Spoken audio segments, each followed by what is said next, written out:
The water level dropped again. Exactly 1 inch. Exactly at 1 a.m. Exactly like it has every single night for the past 61 days. And tonight, for the first time, I can hear something moving in the dark beyond the spillway. Something that is not the river. I have been the night shift operator at Caldwell Dam for 3 years. I have sat in this control room through blizzards, through flash flood warnings, through the kind of pitch-black rural nights where the only light for 12 miles in any direction is the glow of my instrument panel. I know this dam the way a surgeon knows anatomy. Every valve, every gauge, every pipe and sensor and alarm threshold. I know what normal looks like on every single readout in this room. What is happening at 1 a.m. is not normal. Let me take you back to the beginning, because the beginning is 61 days ago, and 61 days ago, I almost missed it entirely. Almost.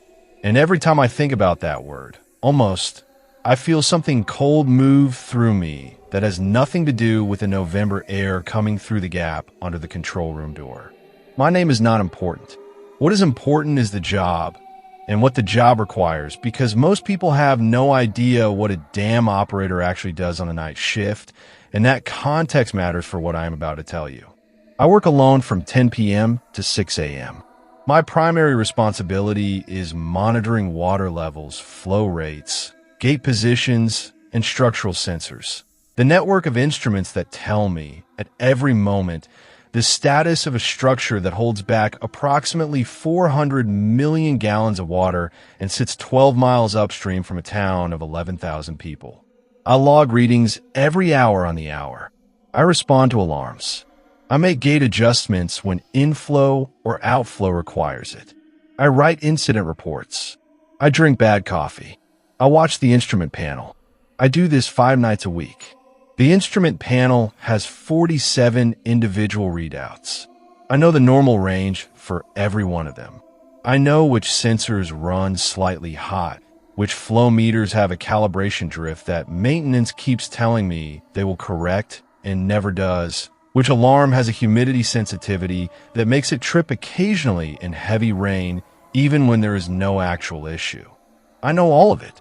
I have the complete picture of this dam in my head at all times, the way a musician has a piece of music in their head. Not just the notes, but the texture, the feel, the shape of how it sounds when everything is right. On the night of September 8th, something is not right.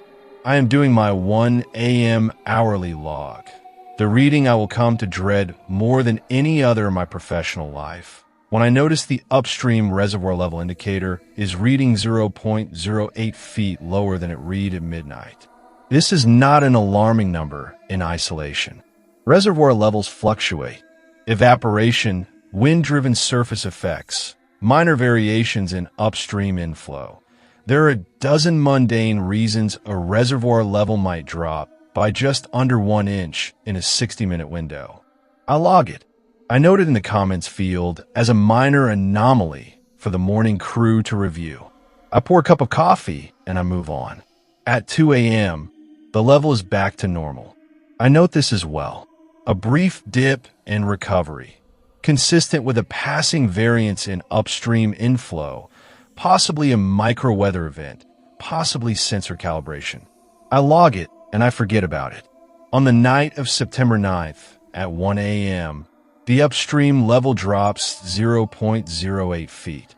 At 2 a.m., it is back to normal.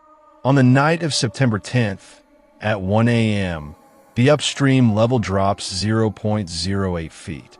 And I'm sitting very still in my chair when I notice this, because I remember the night before and the night before that, and something at the base of my brain, not the thinking brain, not the reasoning analytical part, but something older and more fundamental, has registered a pattern before I have consciously acknowledged one. I pull up the log history for the previous 2 nights, and I put the 3 readings side by side on my screen. September 8th, 1 a.m., minus 0.08 feet. September 9th, 1 a.m., minus 0.08 feet. September 10th, 1 a.m., minus 0.08 feet. Recovery in each case within the following 60-minute window. Occurrence time in each case, exactly 1 a.m. Not approximately. Not between 1 and 1:15. Exactly 1 a.m. within the 1-minute resolution of the hourly logging interval. I sit with this for a long time. Then I do something I have not done before on the night shift. I change the logging interval. The system allows me to set continuous monitoring on individual sensors at 1-minute resolution instead of the standard 60-minute log. I set the upstream level sensor to log every minute starting at 12:45 a.m. I want to see exactly when the drop begins. I want to see the shape of it. September 11th, 12:45 a.m., logging begins. I watch the screen. 12:50, normal. 12:55, normal. 1 a.m. exactly. The level drops. Not gradually. Not in the smooth curve you would expect from an evaporation effect or a change in inflow. It drops in a single step.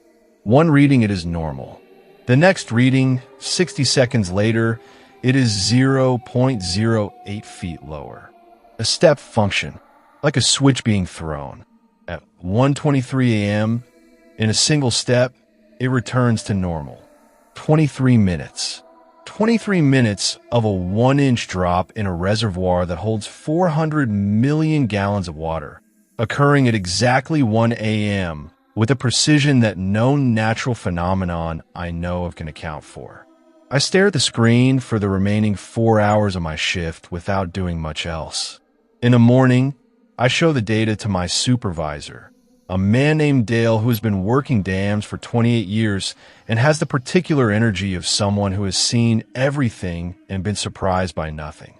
I show him the 4 nights of data, the 1-minute resolution chart, the step function drop and recovery. He looks at it for about 90 seconds. He says the upstream sensor probably has an intermittent fault. He says to submit a maintenance request. He says these old sensors get moisture in the housing and start doing strange things. He says not to lose sleep over it. I submit the maintenance request. A technician comes out 4 days later and inspects the sensor housing. His report says the sensor is functioning within normal parameters. No moisture intrusión. No calibración drift. No fault detected.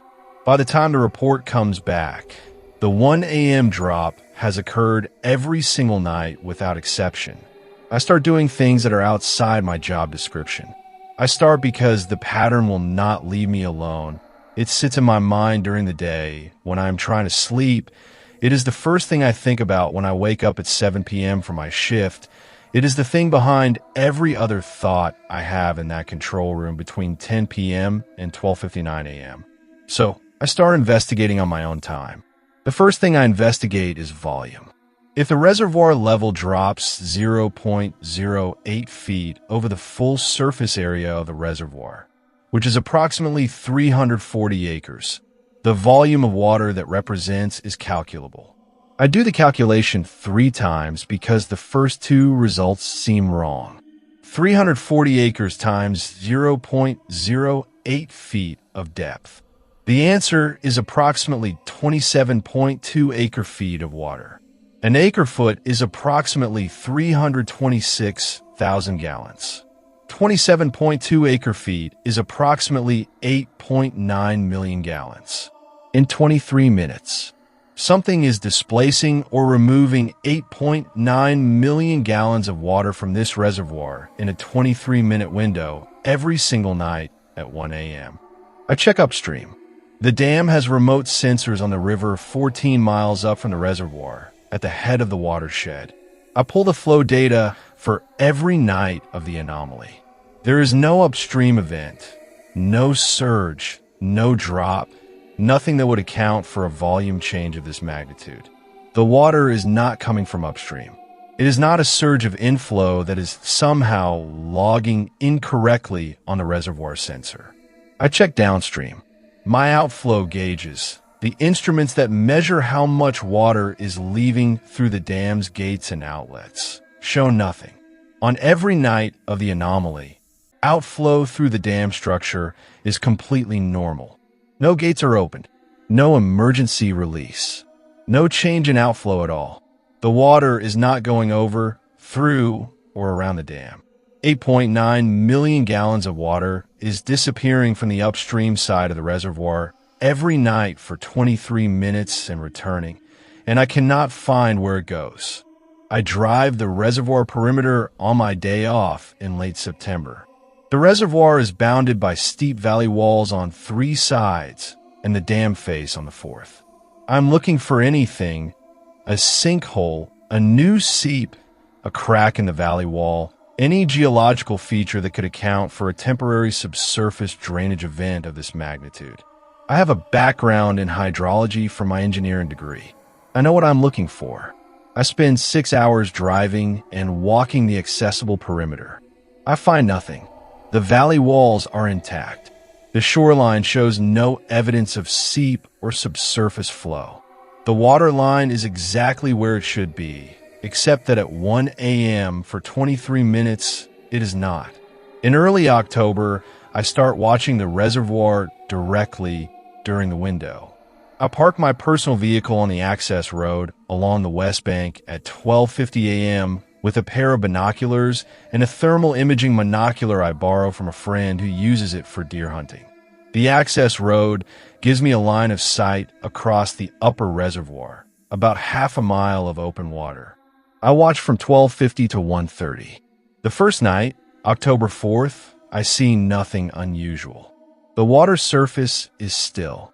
The thermal image shows normal surface temperature, slightly warmer than the surrounding air, the way open water always reads. At 1 a.m., the level drops. I know because I have my tablet with the live sensor feed, and I watch the reading change, but I cannot see any corresponding disturbance on the surface. The water just goes slightly lower. No turbulence, no vortex, no walk.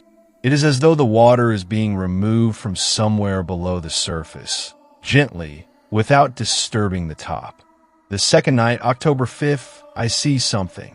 I want to be very careful about how I describe this, because I have gone over it many times, and I want to be precise rather than dramatic. At 1:11 a.m., I am scanning the far northern shore of the reservoir with the thermal monocular, the end of the reservoir that is furthest from the dam, where the original river channel enters the impoundment. In the thermal image, the shoreline vegetation shows as cooler, darker shapes against the slightly warmer water surface. At 1:11 a.m., I see something at the water's edge at the far northern end of the reservoir that does not match the surrounding thermal signature. It is large.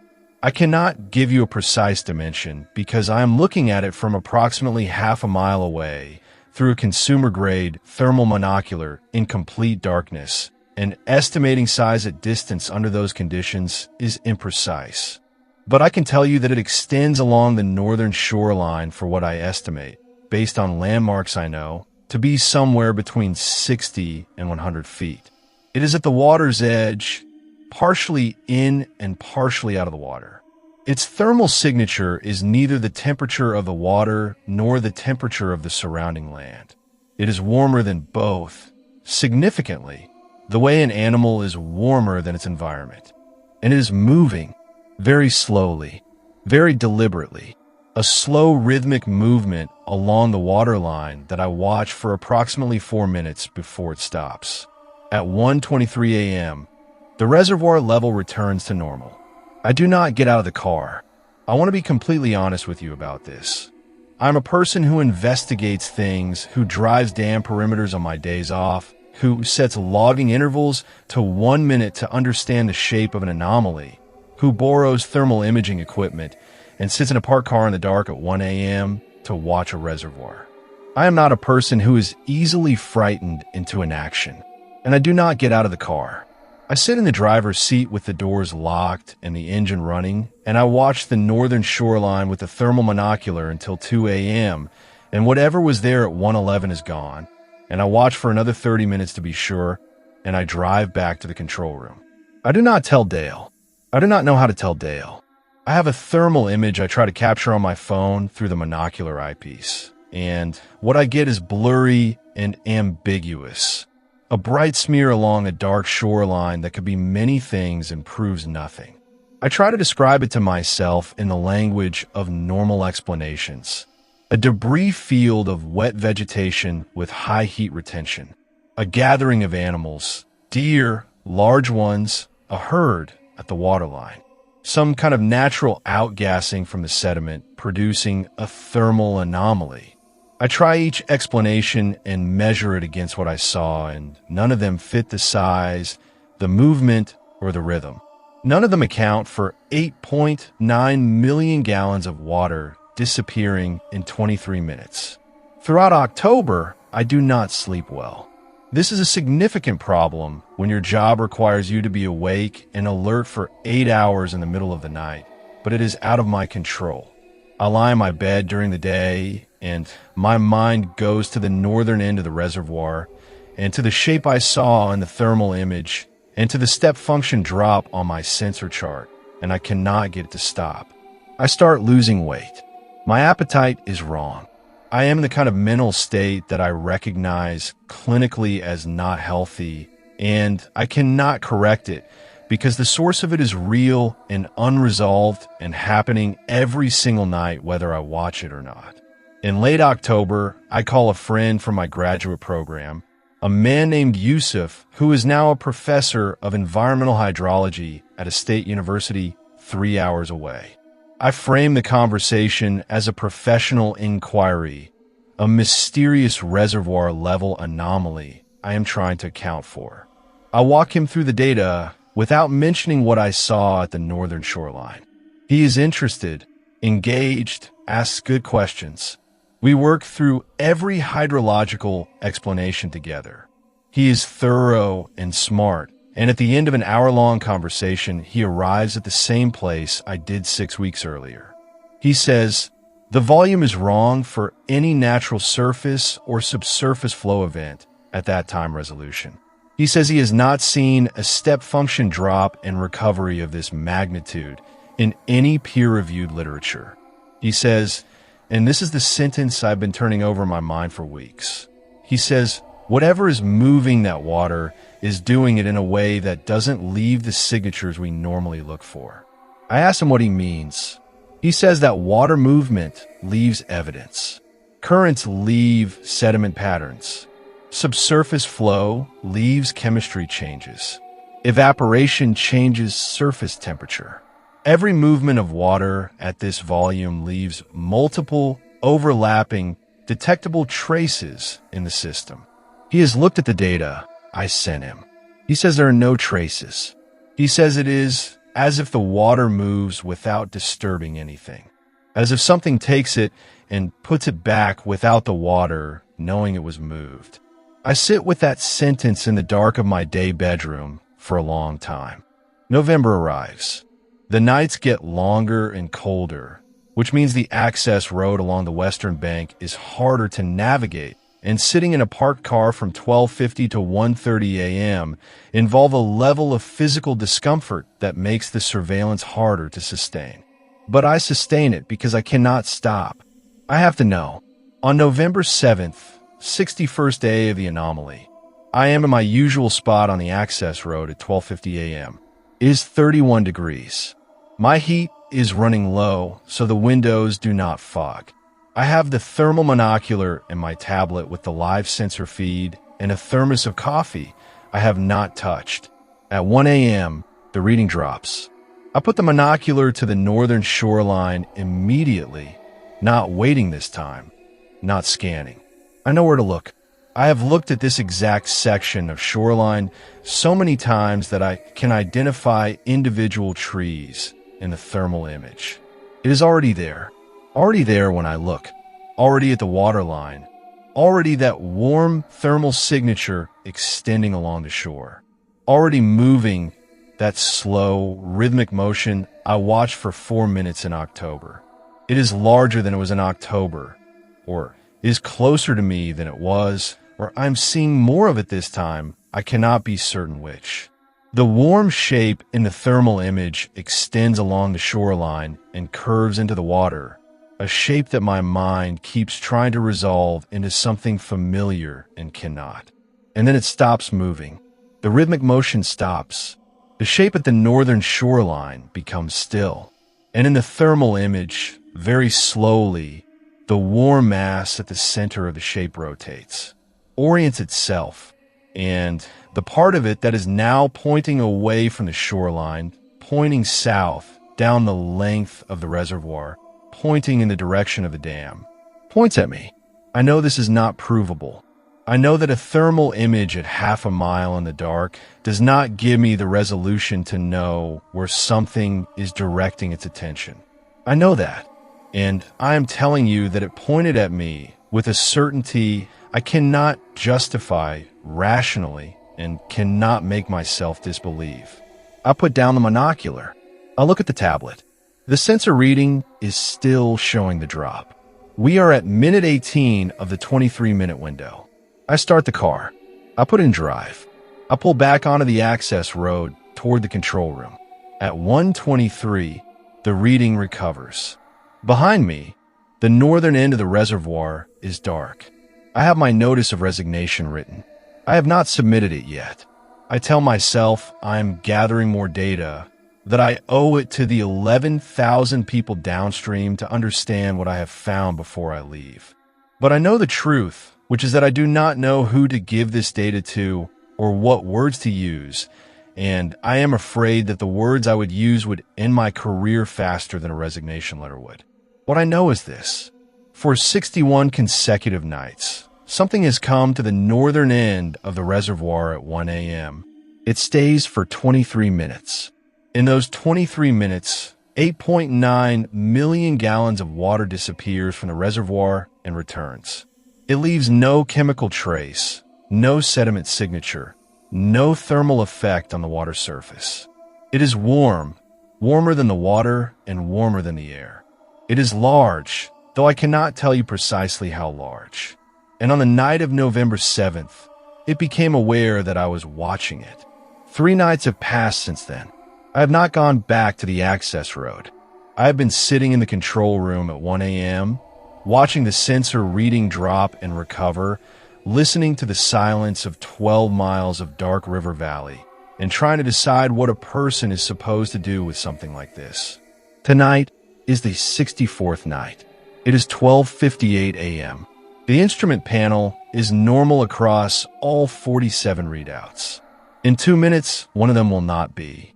And somewhere out there in the dark, beyond the spillway, in the cold water at the northern end of the reservoir, something enormous is getting ready for its nightly drink. I can hear it now. For the first time tonight, I can hear it. And it is closer than the northern shore. It is close. The clock on my panel reads 12:59 a.m. I'm not going to look out the window. I'm not going to look out the window.